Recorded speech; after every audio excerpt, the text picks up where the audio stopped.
Well, hello. It must be Friday again. Good Lord, how does it get to be Friday so quickly? Hello, greetings, and welcome to Silverstone Live, the show for fashion, entertainment, food and drink, and so much more.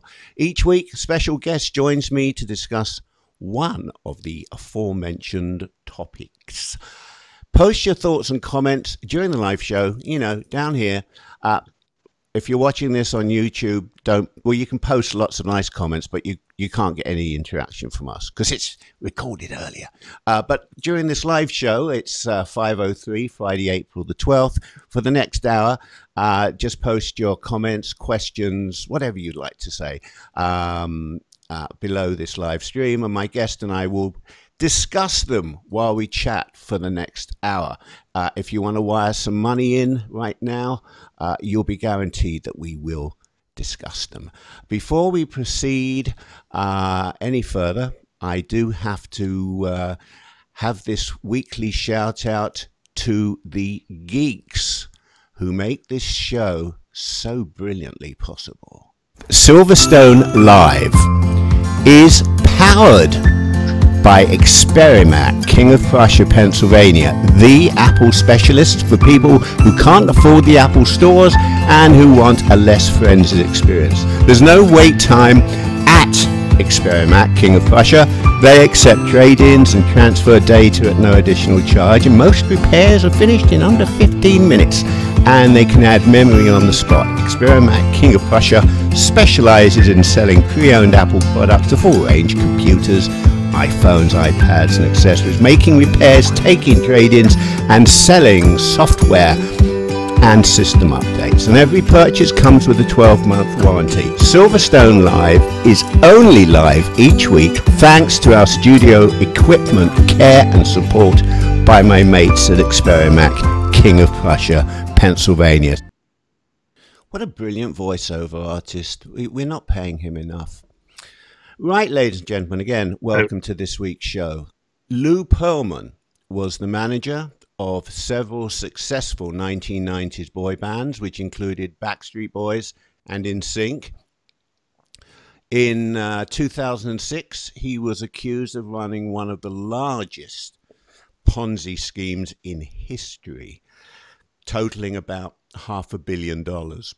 A Ponzi scheme, for those of you that are not familiar with it, is a fraud where money is taken from new investors to pay off earlier investors with what the earlier investors think are the profits of their investments. It's an incredibly wretched scam. In 2008, Pearlman was convicted and sentenced to 25 years in prison for conspiracy, money laundering, and making false statements during his bankruptcy hearing. On August the 19th, 2016, Lou Pearlman died from a heart attack in the Federal Correctional Institution in Miami, Florida. Aaron Kunkel is a director, editor, producer, and director of photography based in Los Angeles. I mean, where else would he be based? Based in Los Angeles. Aaron channels his art through Pilgrim Media Group, who pride themselves on the fact that every time we change the channel on our TV, we probably land on a Pilgrim reality show. But that's the fun stuff. Now Pilgrim Media Group and Lance Bass Productions have produced a YouTube original documentary feature, The Boy Band Con, The Lou Pearlman Story. It's directed and edited and brilliantly crafted by today's guest, Aaron Kunkel. This mesmerizing documentary had its premiere at the South by Southwest Film Festival in Austin, Texas, and it can now be seen on YouTube's premium service. Aaron's in our virtual green room, and before you meet him, let's have a taste of the film, which you do not want to miss. Pauline, thanks for joining us. I do want to play this film, and then I'll say hello to you and see what you had to say. I'll look at what you had to say before. during the film. Anyway, let's play this film. This trailer rather. This trailer is going to give you a very good taste of what's ahead for you to watch. Don't ever forget that this is show business. Always remember that while you're doing your show, your business could be walking out the back door. Well, the boy band craze to me was this amazing time in history that changed everything. We start selling out stadiums, start selling out arenas. You see a girl pass out in front of you, and you're supposed to just keep performing. People were selling 1 million records a week. Like nobody had ever seen sales like this before. And what a lot of people don't understand, the man responsible for this was Lou Pearlman.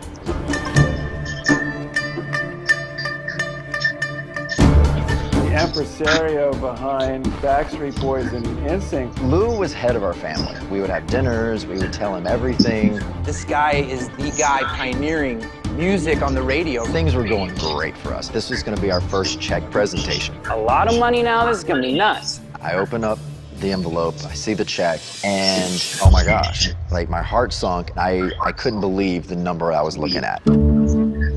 There was this person that I had all this complete trust in. Suddenly, the carpet just got ripped out from underneath us. You sell almost 10 million albums. I could have made this much working full-time at Starbucks. Something wasn't adding up. Lou's getting paid, promoters are getting paid. The deeper they dug, the worse it got. Never in a million years thought a person that I entrusted my life with could do something like this. It went from Jolly Lou to like, I don't give a fuck about you right now. Then to find out how many other people this thing that he did affected. One of the FBI agents I did a lot of work with, he looked like he had a bank fraud case involving Lou Pearlman. Webs upon webs of robbery. Every parent is protective of their child, and I was so angry. It was all truly criminal. He would use his power and influence to try to manipulate young performers. It's not for me to decide, man. He terrorized me. If Lou didn't feel bad, then he's a monster. Lou gave us all the ability to have lives today. I wonder how he could sleep at night. Lou has all the power. A man who had everything. He stole my life. Had the world in his palm of his hand. I just wanted to kiss him. I gotta take a break for a second, guys. All right? Yeah, I just need to... The people who are fighting me will be damn sorry.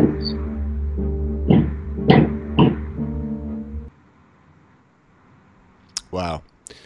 I will get to you. Hi, Pauline. Hi, Anne. Thanks for joining the show, as always. But we have the important part now, and the important part is... it is my absolute pleasure, and I'm delighted to welcome Aaron Kunkel, who directed the film and edited it. I've got to put my teeth in each time I say that. I welcome to Silverstone Live, and there you are on camera. Finally, I'm getting to you. Great Thanks for having me. Great film. Oh, thank you. Thank you very much. I want to start out, and I do promise you, as I've told you before, I will let you talk. But I do have to start out reading something very important. Ladies and gentlemen, listen to this, and this should be inspiration for you to watch it. Rotten Tomatoes, which is a very interesting go-to website where lots of people, both professional and amateur film lovers, critique films, and they come up with a general consensus of what they rate the film as with whatever. Anyway, Rotten Tomatoes have given the boy band Con, the Lou Pearlman Story, a 100% top rating. I don't think you'd do much better than that. And here is an extract of film critic Andrew Parker's review. Quote, "Even if you can't stand the songs and bands that came from the era being profiled in Kunkel's film, the boy band Con, the Lou Pearlman Story, remains enthralling and eye-opening. Few titans and villains of industry are as complicated and varied as Pearlman, and the interconnected nature of his deceptions haven't been as thoughtfully and personally outlined before now. The boy band Con, the Lou Pearlman Story, isn't just a look back at the downside of pop music iconography, but also one of the most engaging and gutting true crime stories so far this year. Aaron, that's as good as it gets for a filmmaker. And even though many people know the story or can read about it online, your film keeps us glued to the screen. It's so compelling. Firstly, I'm sure you'd heard that review before, right? I think so. I need to put that on my wall. And I don't know. Think so? What do you mean you think so? Oh, you're so blasé. I mean, but yeah, I mean, I've been off and on trying. Sometimes I read reviews, sometimes I don't. Generally, I have my wife screen comments and things like that on the trailer or the movie before I can look at them. She's trying to protect me, keep me sane. Well, that's good, but something like this, you've got to have it magnified and blown up, put on the side of your home. But as I said, even though we can find out if we don't know the story, there's something about the way that you've made this film that keeps us on the edge of our seat. Now, it's a documentary, it's an old story, but you've given it a fresh approach, and I think that's probably because you've got people who are involved. You've got people who are involved, and you feel their pain. Did you know it was gonna? Did you hope? Well, I guess you hope, but did you edit it in such a way that you felt it would be compelling? Yeah, definitely. We knew we wanted to make it. Well, it was a couple things. One, we had a lot of story to get through. It covered 60 plus years of somebody's life, and we knew we wanted to go all the way back to the start so that you could really understand where he came from and hopefully look into how a person becomes the kind of person that Lou was. So part of it was to tell the whole story. I think our first cut was almost 3 hours long, probably. And then it was fine-tuning that down.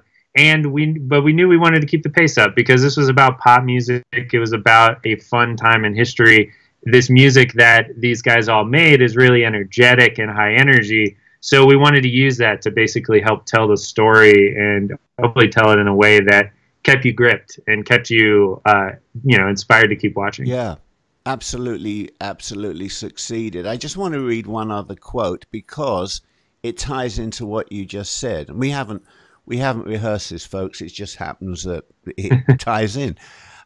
You directed and wrote and edited, and I'm sorry I haven't seen this, a short film called Days Past, a Star Wars fan film. And here's another review, which I'm sure you know. Quote, the writer, and this is I think very pertinent and ties into what we're doing here.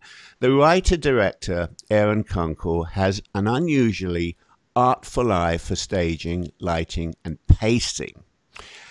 Attention to detail creates the solid grounding in the Star Wars universe the film requires.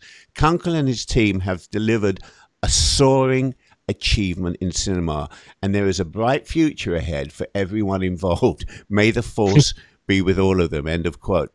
You, Aaron, are clearly both a craftsman and an artist with an eye and ear for detail, and you're totally focused and absorbed on your project. Now, I want to go back to what you just said, which is how this ties in.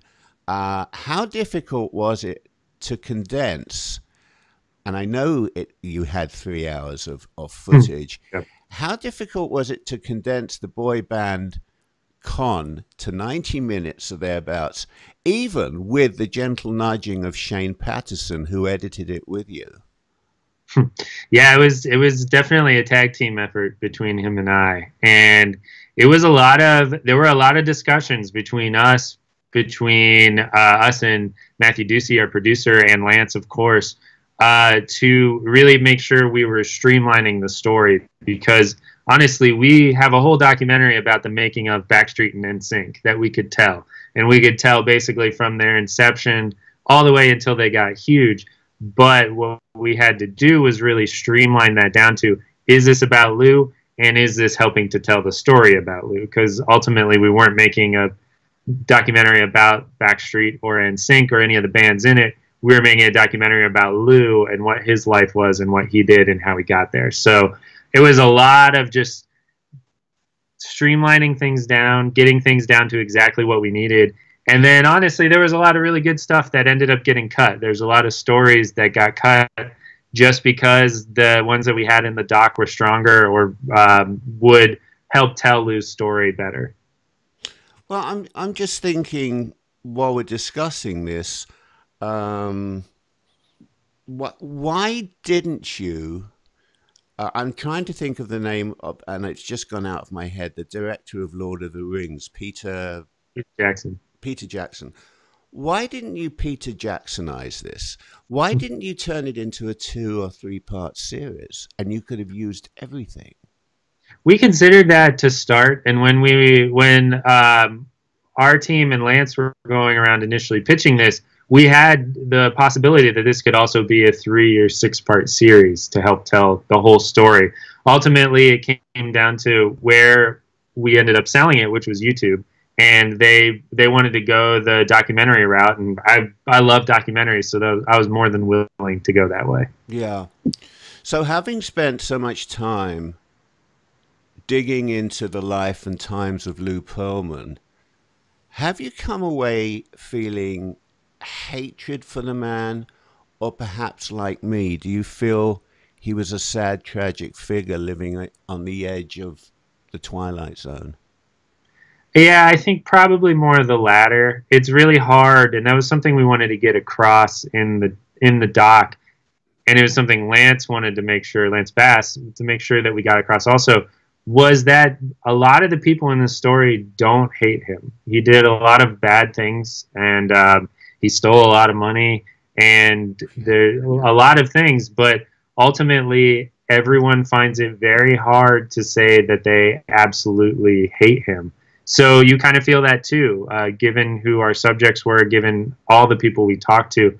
It was really only the Ponzi scheme victims that had just pure like hate for him just because of the horrible things he did, and they never got any of the benefits of Lou. No. But think about it in terms of the bands and the music, he brought a lot of those bands to the forefront. He created them. He gave them their chance to be famous, and a lot of them did get famous. So yeah, you can't take that away from him.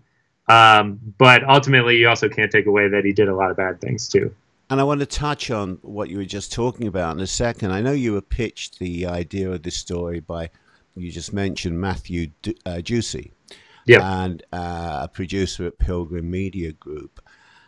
There are so many facets to the Pearlman story. Was there any particular aspect of his criminal life that you got your teeth into first in order to make the film? You know, I often mention on this show that when I talk to actors, whether film or theatre, I say, how do you get into the role? They say, well, I either put the shoes on, or I put the glasses on, or the moustache, or the hat. Something gets me into the character. And I'm just wondering, because this is so multifaceted, what was your first part of the jigsaw puzzle to get the rest of the parts sorted out?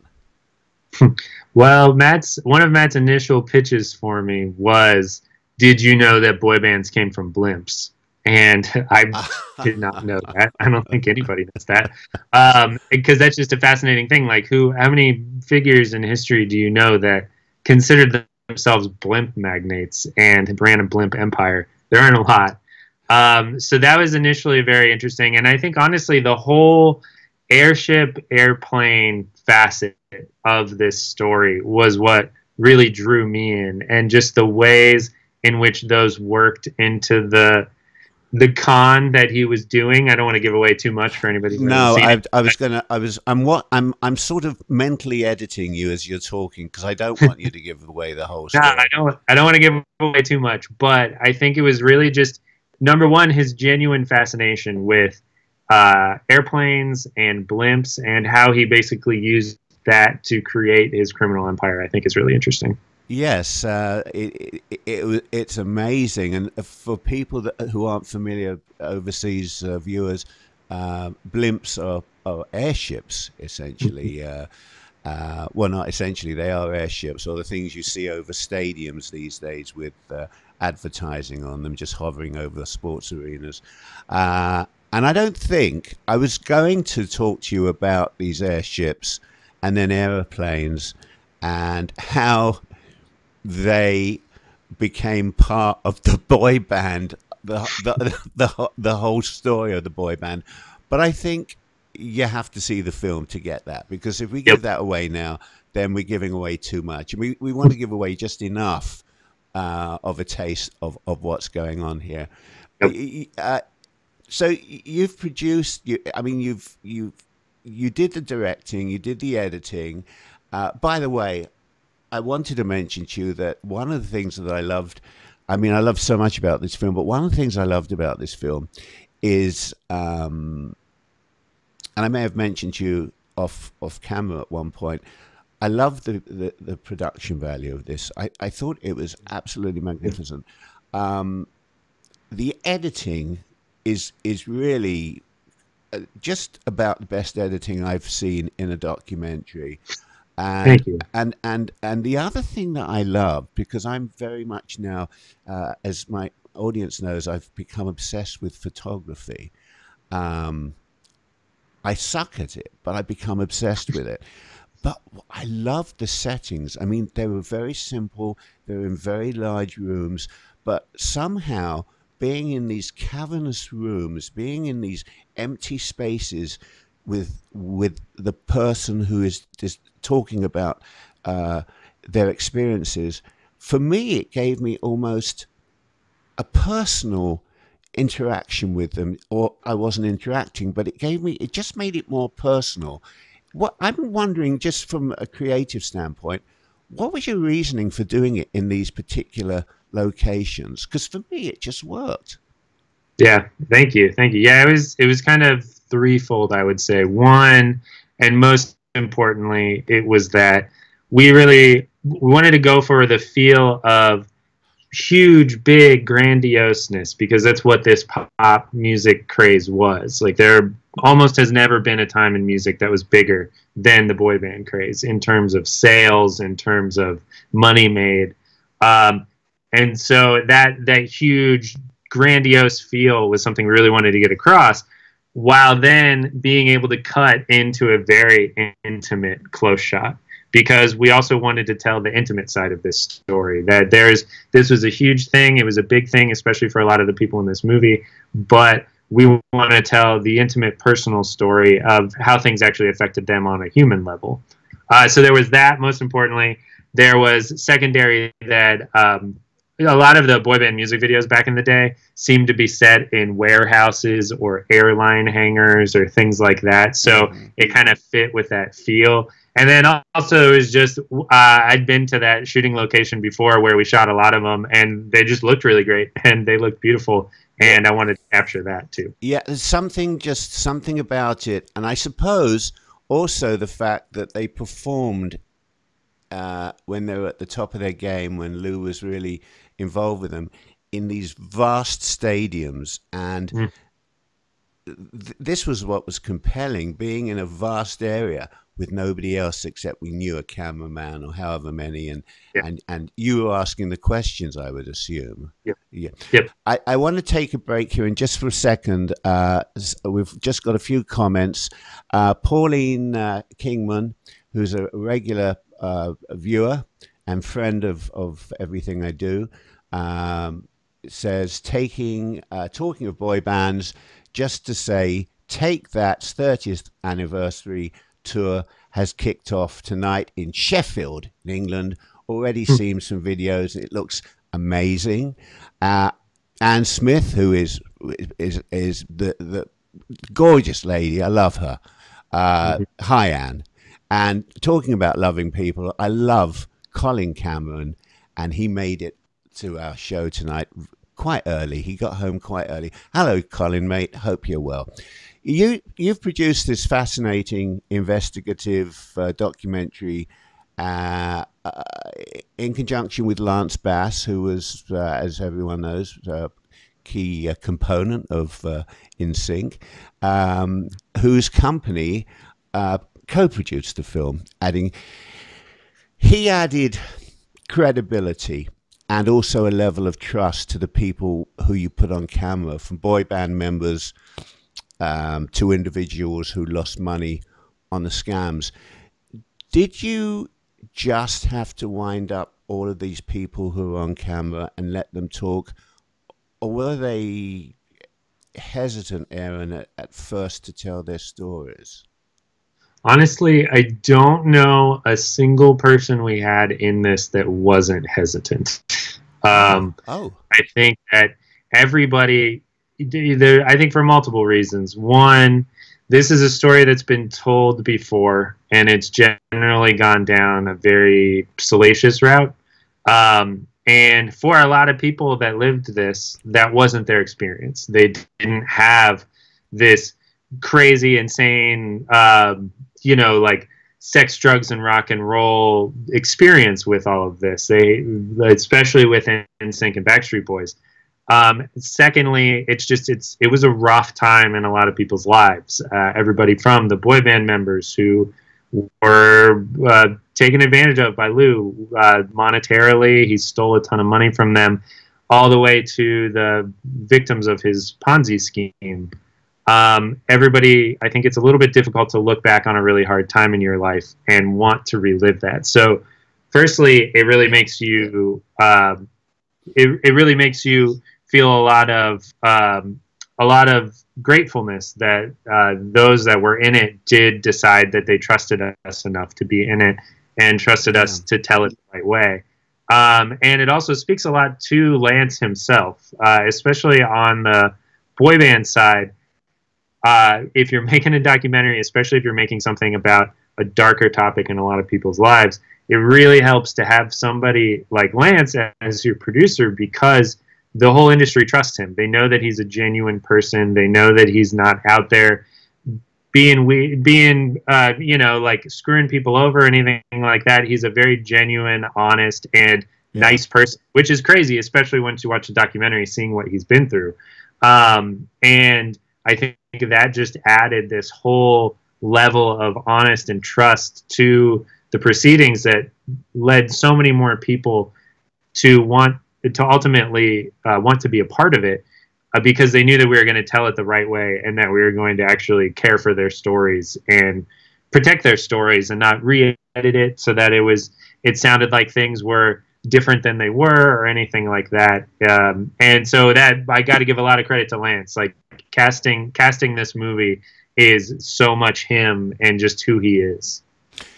Yeah, I got that impression, but I also realized while I was watching it that there was a lot on your shoulders when you were editing this, because you didn't owe it to these people, but in a sense you did.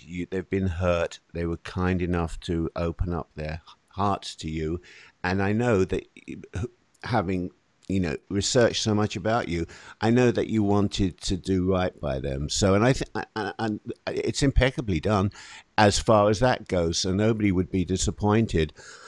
There's something quite chilling, Aaron, about Pearlman. As far as he know, as far as we know, he never physically hurt anybody. He mentally and financially damaged them. Yet he seems, from my takeaway from this, is that he seems to haunt people to this very day. And your film shows how the specter or ghost of Pearlman haunts them years after his death. That was, that was quite an impact one man had on people. How palpable was that to you when you were talking to them? Or have I misread this? No, it was very palpable. I think when everyone talks about Lou, you can just see their brains working and them trying to process everything, because he had this very palpably, to use your word, negative impact on a lot of their lives. A lot of them had money stolen. A lot of them were abused in different ways. A lot of times mentally. Lance tells stories about how he would always work to convince them that they didn't have anything to do with their success, that it was because of him. And they were just pieces in the chess game that he was playing, basically. And there's a lot of that kind of psychological warfare that he seemed to be playing on people. And you can just see them working through that, because ultimately, whether it was part of that psychological warfare or whether that was genuine, there was also a lot of positive memories. There was a lot that people felt that they really loved time with Lou, especially the first few years they were with him. Yeah. He supported them. He was their cheerleader. He funded everything. They wouldn't have had the careers they had without him. So it's really interesting to watch people talk about him, because they're really processing and I think trying to reconcile the good with the bad. And ultimately, which side do they want to remember? Do they want to dwell on the bad? Have they moved on? A lot of people have really moved on and are a lot more zen about all this, specifically AJ and Lance. They've, I think, made their peace with the whole situation, and they both feel like they've forgiven him, they've forgiven everything, and it's time to move on. But there's a lot of people, especially on the financial victim side, where they certainly haven't, because now they're left in retirement with no way to make money anymore. That's absolutely right. The thing that puzzles me, and I can't get it out of my head. The film is one of those is one of those films that for me has stayed with me. I think because it's of a very troubling nature. I think because as I'm getting older, I'm identifying now. I used to identify with bands and things, which I still do with the older groups, but now I'm identifying more with the people who had their pensions and all their money taken away from them. But as far as we know, and we really do know this, Lou Pearlman fabricated, embellished, lied about the truth and told stories. But when he did lie, especially when he made promises to the boy bands based on previous experiences he'd had or things that he'd done, he did miraculously make his fabrications a reality. Now, this is the part that puzzles me, and I suppose it indicates the kind of personality he is, because if he would have run a clean operation, he could have been one of the greatest music managers since Brian Epstein. Yep. Lance always says it, actually. Lou could have had Motown. He could have had the new 90s Motown, basically. Yeah. He just had this huge facility, and he had band training. He had all the people you needed, whether it was to put everything together, the vocal coaches, the choreographers. He had this whole system in place. And on top of that, as we talk about in the movie, Orlando was a very oddly perfect place for him to have put all of this, because you had, at that time, Nickelodeon, Universal Studios, and Disney World all there, basically as like training grounds for a lot of these young performers that wanted somewhere to go and sing and perform for people. So everything was perfect. And he just didn't, for whatever reason, he couldn't capture that, and he couldn't just focus on that. He had to take things in a lot of other different directions that ultimately was what made it all come crashing down. Yeah. Aaron Carter, who is another successful protege of Pearlman, is the only person in the documentary who comes to Lou's defense, and he gets emotional, crying as he says that none of the band members would have had careers, as you've just said, as we all know, were it not for Lou. And the reality is that Pearlman made a success of these young guys, and without him, people like Justin Timberlake and Lance Bass and Aaron Carter might never have enjoyed the success without him. And so that's where the two worlds collide. The evil, I guess he was an evil genius, but also the creative businessman.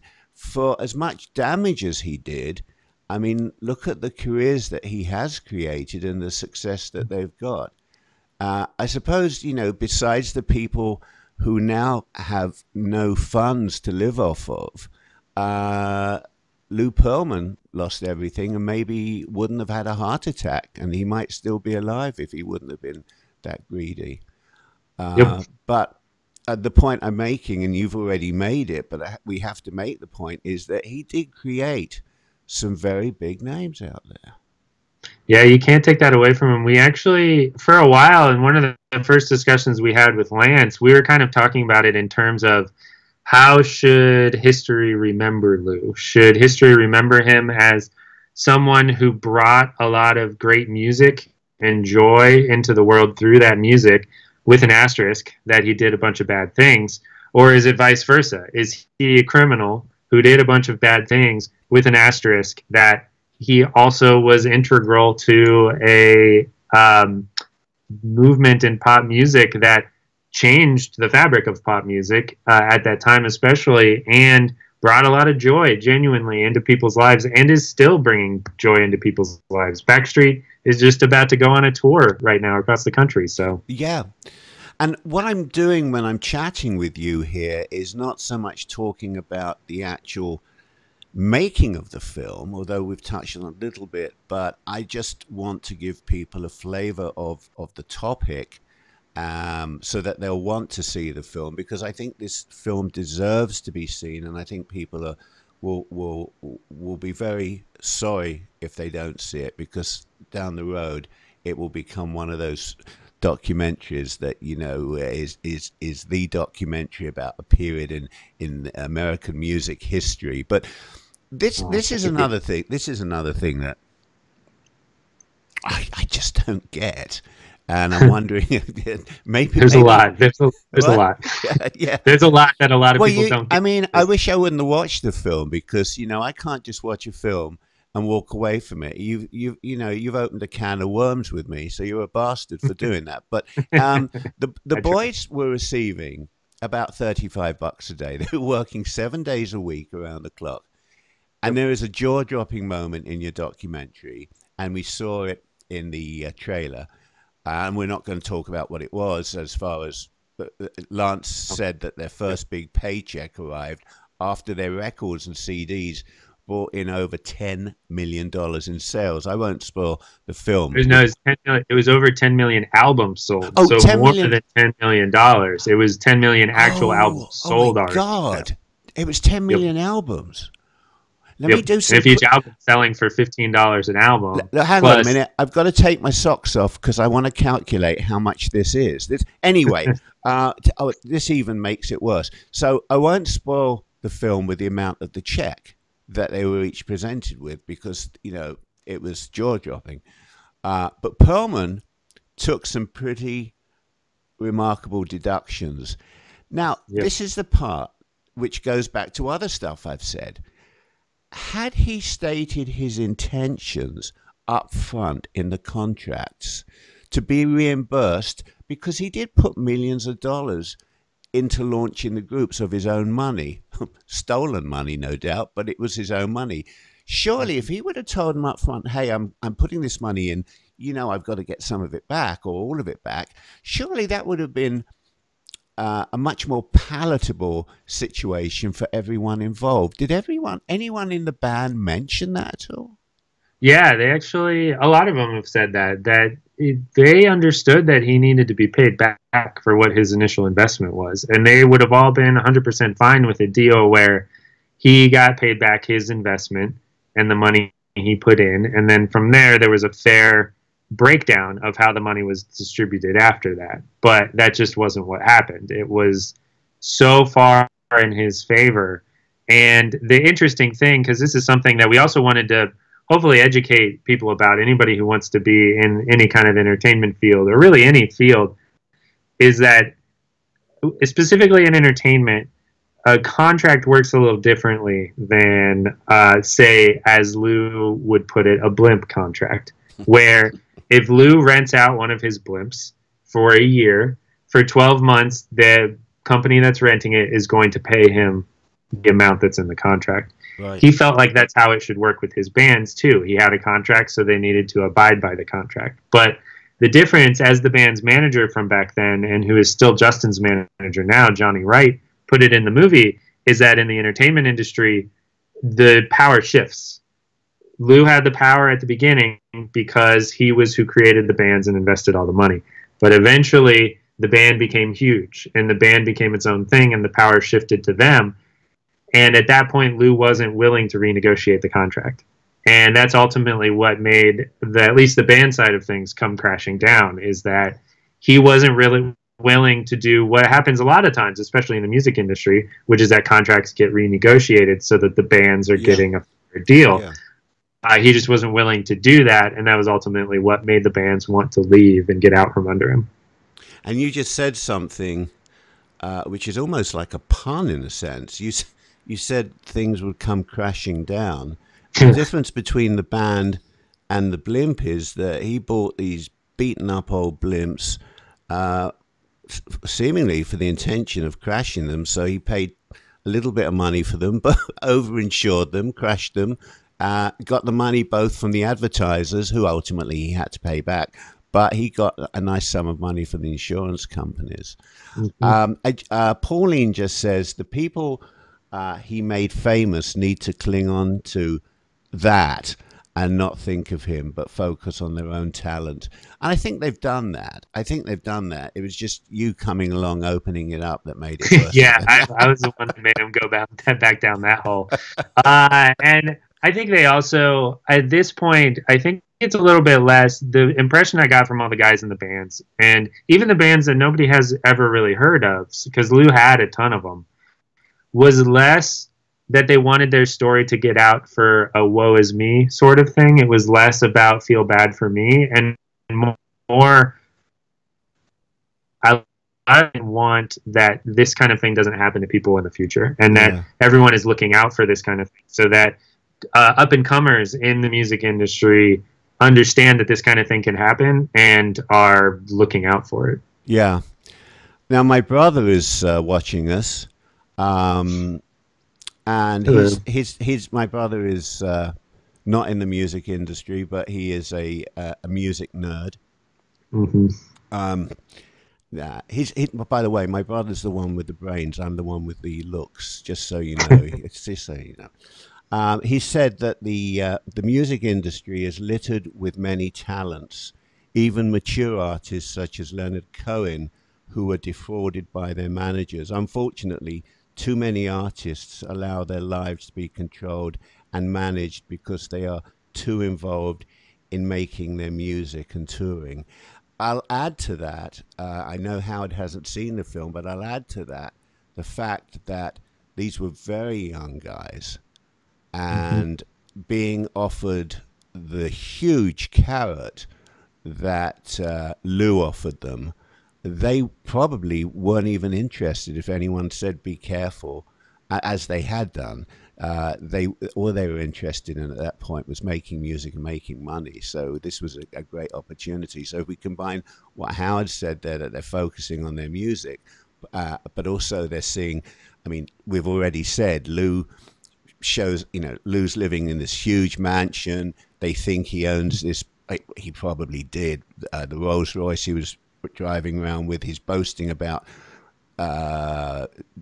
flying boy bands around in his jets. Well, he didn't own the jets, and we don't know if the boy bands went with him. I mean, all of this to these young guys who didn't grow up with money, and some of them didn't grow up with fathers. He was also a father figure. Long-winded comment here, but you put all that into the picture, and it's understandable how they became so involved with Lou, isn't it?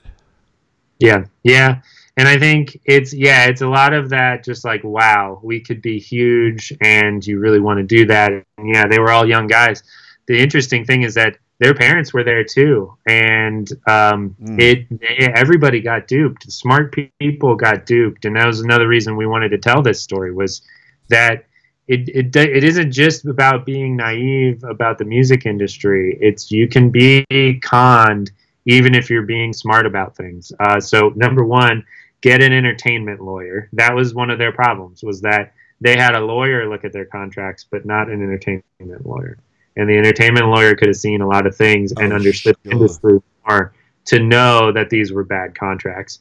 And then it's interesting, what your brother said, especially too, the quote that AJ says at the beginning of our trailer that's in the doc also, was actually told to him by the Temptations. And the original Temptations told him that they always said that, remember that this is show business, and while you're doing your show, your business could be walking out the back door. So make sure you're focusing on both sides of it. And that was a group who learnt the hard way as well. Yep. They did learn the hard way. I want to mention this, and I want to come back to something you just said. You sure you're going to be good maybe if we run over by 10 minutes? You're going to be fine. You didn't... this is what I admired about the film, among so many other things. And I think this is what I was alluding to before when I said to you about the fact that these people trusted you with their stories, and they trusted that you would present it in a very honest way. You didn't slip into rumor mongering or the arena of potentially fake news, and you were very non-judgmental on the nemesis of your story. So you presented the facts, many of which have never been heard or discussed before in such detail. And at the end of the day, you were very generous to Lou in both your storytelling and the direction that the film took. And did you know you would be that way at the beginning, or did you ever have a feeling during the film when you started digging up stuff, oh, this bastard, I'm changing my whole philosophy? Well, we definitely, at the beginning, no. We just knew that he was a fascinating person who would run a criminal empire. I think what ultimately drove us to want to tell as fair of a story as possible was when we actually started talking to everybody in his life, whether it was the guys from the bands or his childhood friends, especially Alan Gross, his friend that's a big part of the movie. And it's, none of them, a lot of the media had portrayed him as a certain thing, and none of them saw him that way. And we certainly didn't want to forgive him, and we didn't want to make excuses for anything he did, because he genuinely did a lot of very bad things. But we wanted to make sure we were telling a story that was accurate to the people who actually lived back then, not something that would just make the story splashier or anything like that. Just something that genuinely did our best to capture what the real story was from the real people that lived then, and hopefully we did that. Well, not hopefully, you did do that. You did do that. Thank you.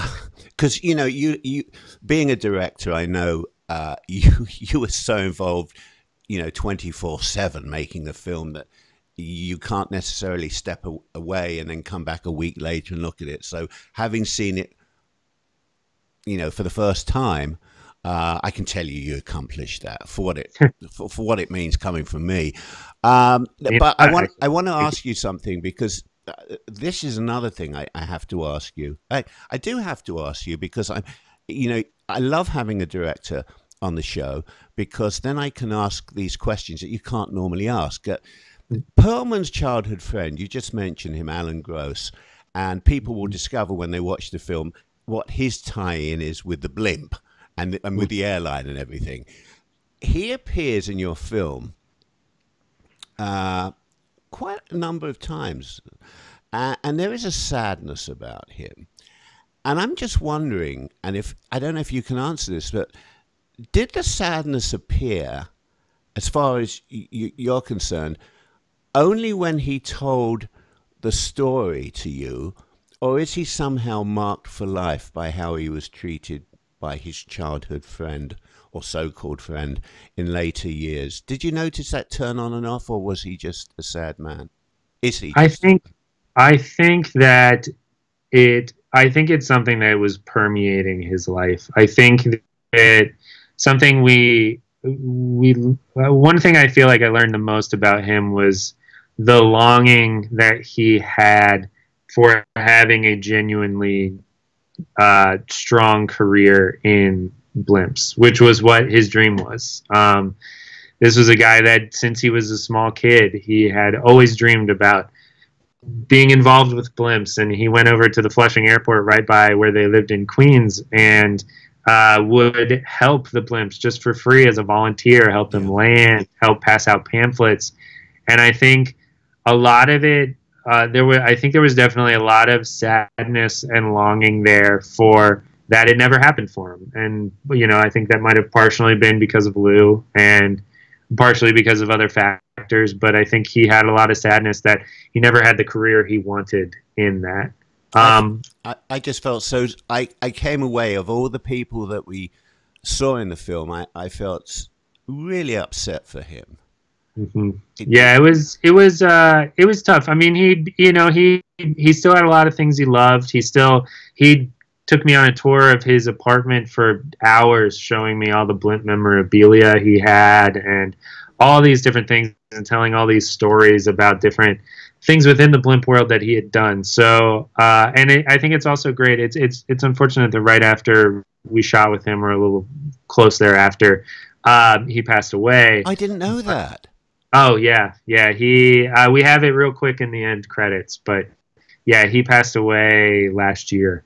I don't think the version I saw had it in the end credit. No, I probably did. Oh, I'm sorry to hear that. That is a shame. I'm deeply sorry about that. I want to. But a way. Well, really quick, just for him, a way to remember him is he donated all of his blimp memorabilia to the University of Akron in Ohio, where the National Blimp Museum is. So. A lot of that will be featured there and continue to live on to help his legacy through that. And just to remind everyone, a blimp, which is an air balloon, we're talking about this, and why are we talking about this when the topic of the film is a boy band? You got to watch the film, but it's very, very bizarrely important. Yep. Aaron, the film resonates more today than it would have done when the story was fresh. We have a man who abused his power, told blatant lies that even he believed, and he was disrespectful to young women who trusted him. And Lance Bass said, "We trust people in power too easily." The film, Aaron, seems to me so relevant to the Me Too movement and the current resident, I can't remember his name, but of the White House. Were those a factor at all in making this film?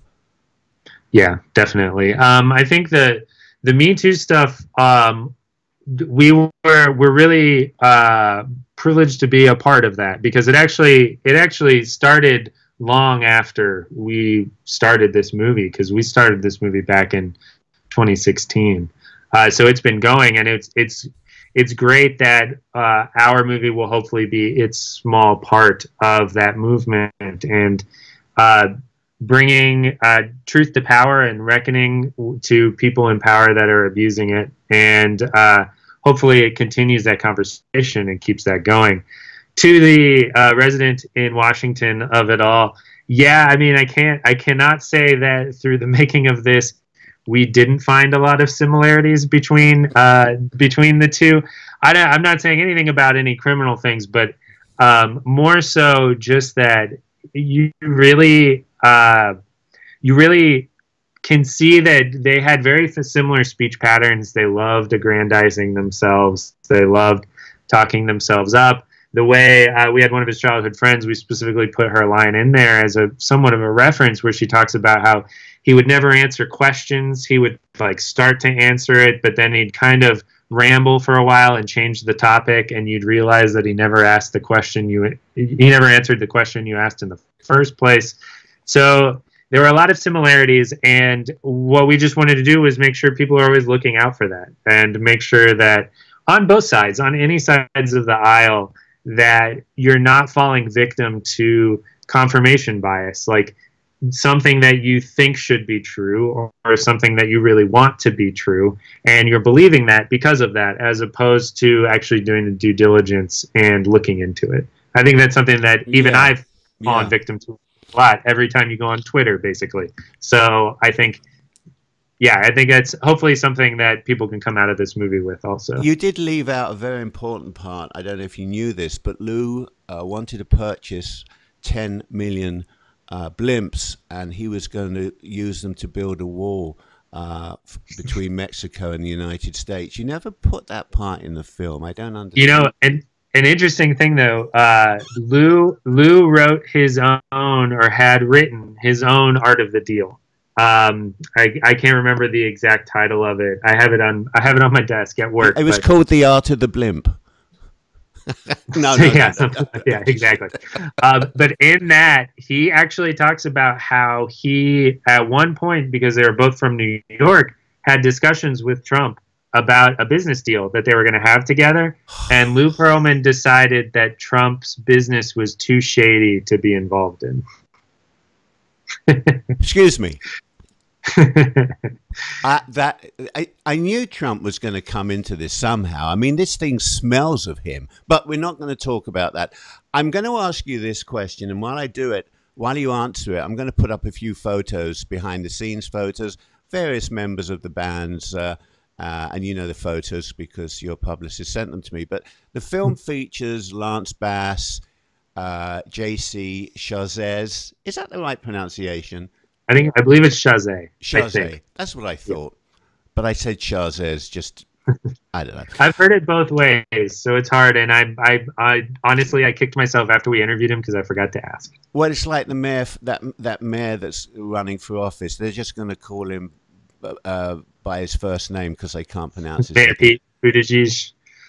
Yeah, okay, yeah. You can say that.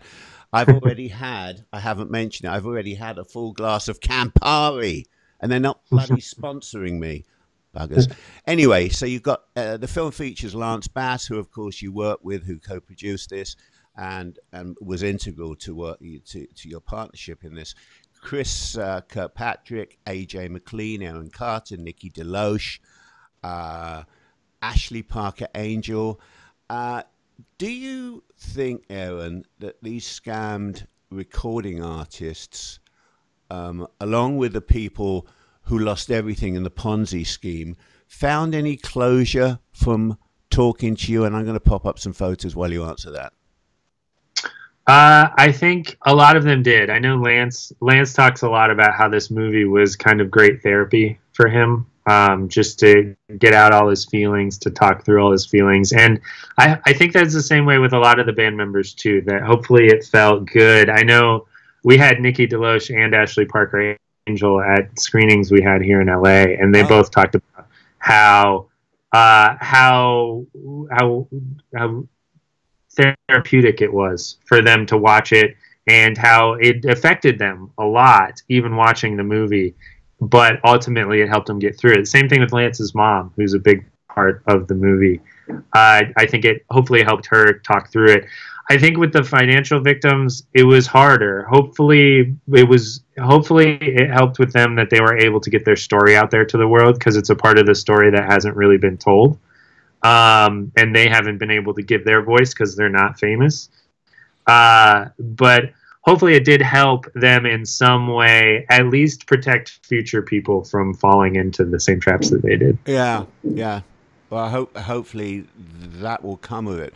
Just a few more things I want to touch on. So, folks, we're going to run maybe 5 or so minutes over our normal hour. Pearlman's cousin, and I didn't actually believe this, but it did turn out to be true. I thought this was another exaggeration. Pearlman's cousin is Art Garfunkel.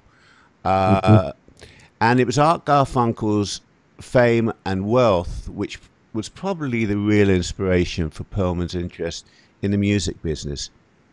Did you ever, for any reason, want to approach, or did you approach Garfunkel for some family gossip?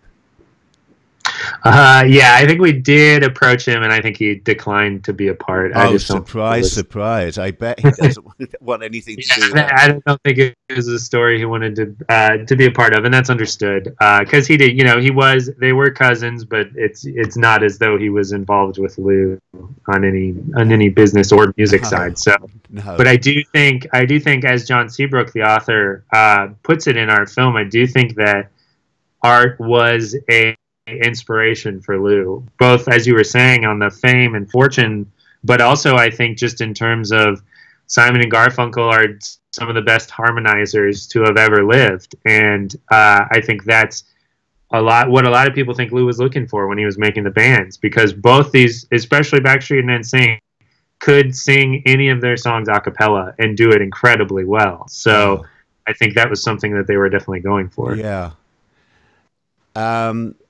Charles Joseph Christ Jr. is an American attorney and politician serving as the U.S. representative from Florida's 13th congressional district since 2017.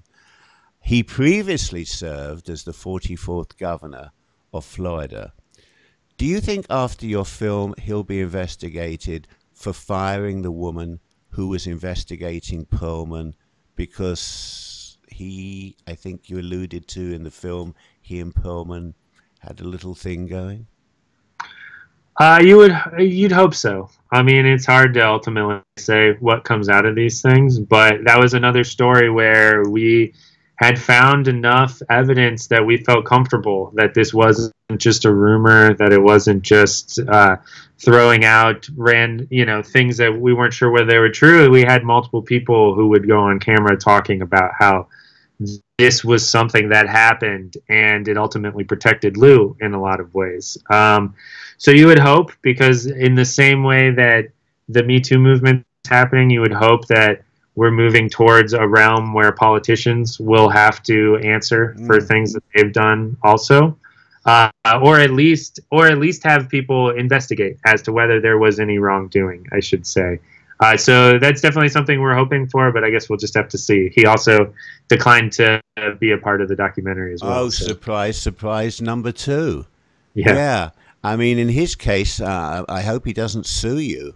But I'm sure if he did, that would open up a bigger can of worms.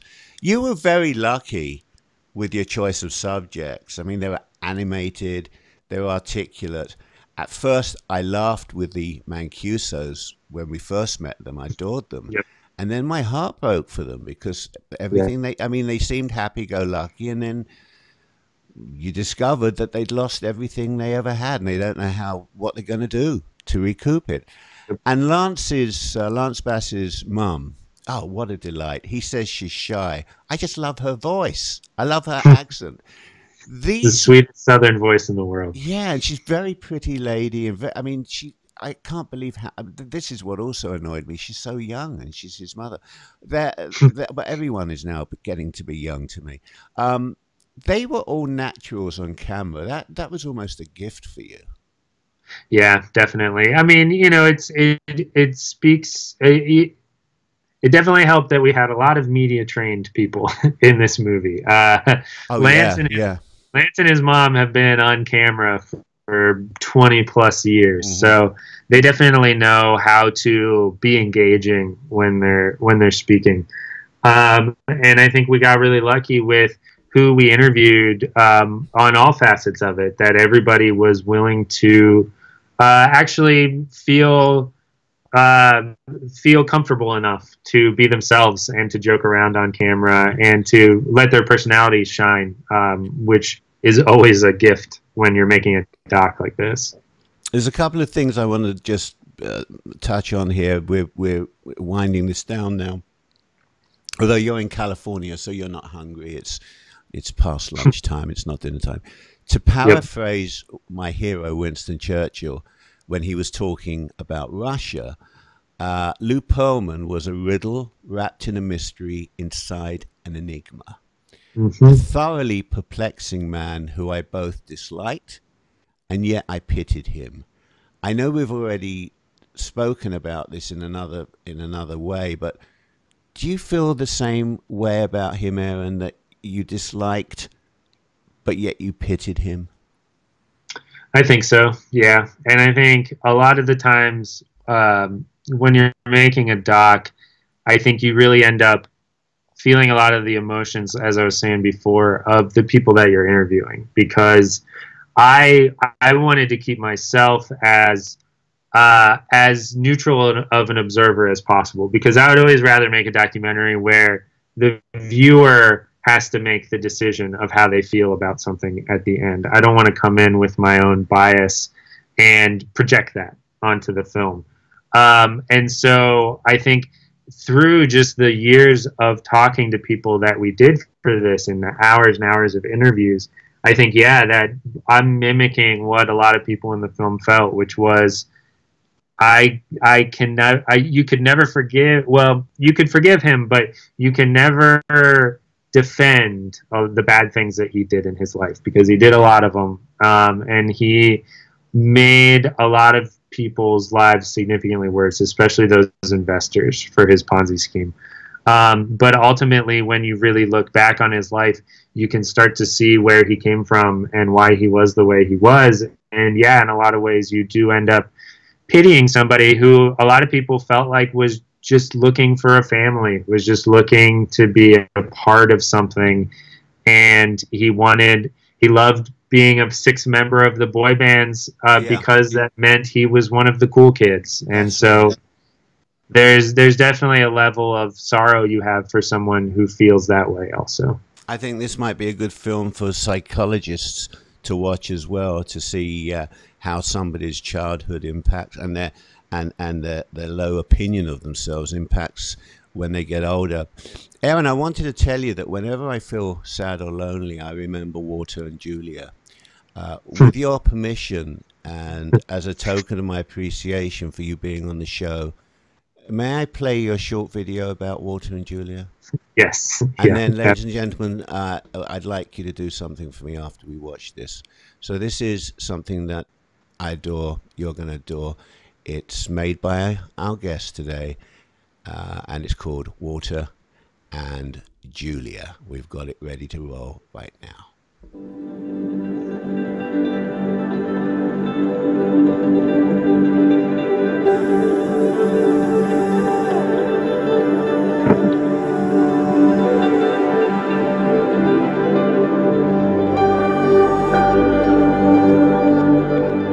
When I first held Julia, since she couldn't really hear my voice, she would smell my neck. And when I first held Walter, he did almost the same exact thing. I remember just looking at him, and I knew that he was meant to be ours. They're the same. He waits for her to finish her homework, and then they're off to go play in the yard. She's learned a whole other kind of love.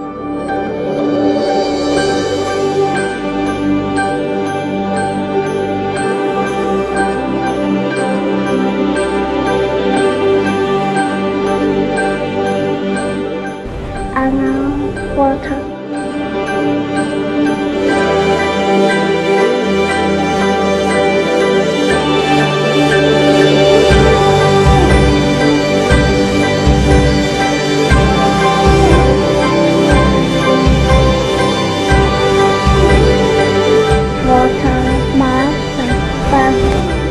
I think they were both meant to find each other. Ladies and gentlemen, I'm putting something on the screen now. My guest can't see it. If you enjoyed my guest, Aaron Kunkel, why not make a donation in his name by visiting the address you see on the screen now, and it will also be underneath the YouTube video. It's the Pasadena Humane Organization. It's pasadenahumane.org. And the address is on the screen. The Pasadena Humane Society and SPCA is an open-door, community-funded center which provides all animals a place where they receive a safe haven, care, and respect. But wherever you live all over the world, you live all over the country, you live all over the world, wherever you live on this planet, please support your local animal rescue center with a donation. I'd like you to do it in our guest's name because he's been very generous to me with his time. And we had some technical difficulties last week, which is unprofessional from this end, but we got through it. But anyway, I'd like you to make a donation with his name, or better yet, apply to adopt a pet, just like our family did, and your life will change. So that's a little something for you, Aaron, and I thank you so much. No, it's awesome. My pleasure. My guest, ladies and gentlemen, has been Aaron Kunkel, who has directed and edited the documentary called The Boy Band Con, the Lou Pearlman Story, a YouTube original film, which you can now watch in your part of the world, with perhaps a few exceptions, but basically from the countries that I know you're watching this from, you'll be able to see it. It's on YouTube's premium streaming service. And Aaron, I think you told me there is a free trial at the moment. Yeah, you can start off with a free trial, a 30-day trial for YouTube Premium, where you'll get to watch things like our movie, you'll get YouTube with no ads, you'll get the music service. So a lot of great things in there, and it'll give you a chance just to test it out and watch our movie. Aaron, I want to thank you so much. The hour and 15 minutes has just whizzed by for me. I know it's dragged for you, yes, but thanks. Thanks for, no, not at all. Thanks for being on the show, and lots of success in your future projects. And I'm hoping, really hoping, I don't want you to forget this, that you'll be back to talk about each movie you make. And when you're nominated, and I have to just read a few things that are coming, when you're nominated for an Oscar, I insist that I come to the party after you receive it. Okay, or I'll never talk to you again. All right, that's fair. Pauline, knock on wood. Pauline says, thank you, very informative. What I'm going to do now is I am going to close the show, ladies and gentlemen. For those of you that maybe didn't watch the beginning for the live show, and some of you that watched the beginning but don't feel like going all the way back to it, I'm going to close with the trailer again for the film, and there'll be a link to everything you need to know after the show.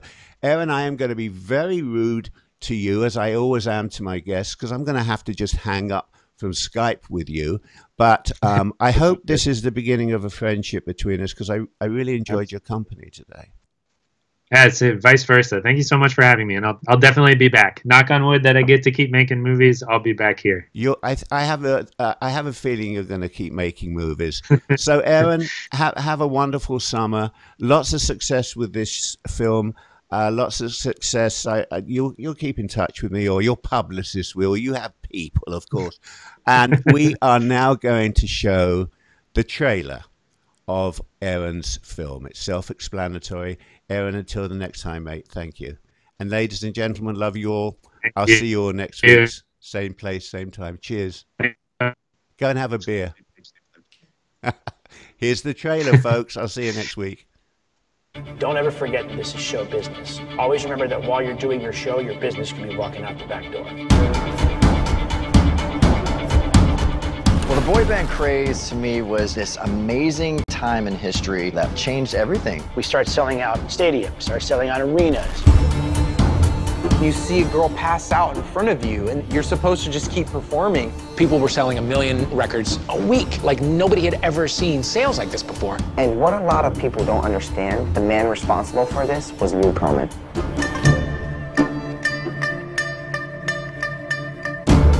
The impresario behind Backstreet Boys and NSYNC. Lou was head of our family. We would have dinners, we would tell him everything. This guy is the guy pioneering music on the radio. Things were going great for us. This was going to be our first check presentation. A lot of money now, this is going to be nuts. I open up the envelope, I see the check, and oh my gosh, like my heart sunk. I couldn't believe the number I was looking at. There was this person that I had all this complete trust in. Suddenly, the carpet just got ripped out from underneath us. You sell almost 10 million albums. I could have made this much working full-time at Starbucks. Something isn't adding up. Lou's getting paid, promoters are getting paid. The deeper they dug, the worse it got. Never in a million years thought a person that I entrusted my life with could do something like this. It went from Jolly Lou to like, I don't give a fuck about you right now. Then to find out how many other people this thing that he did affected.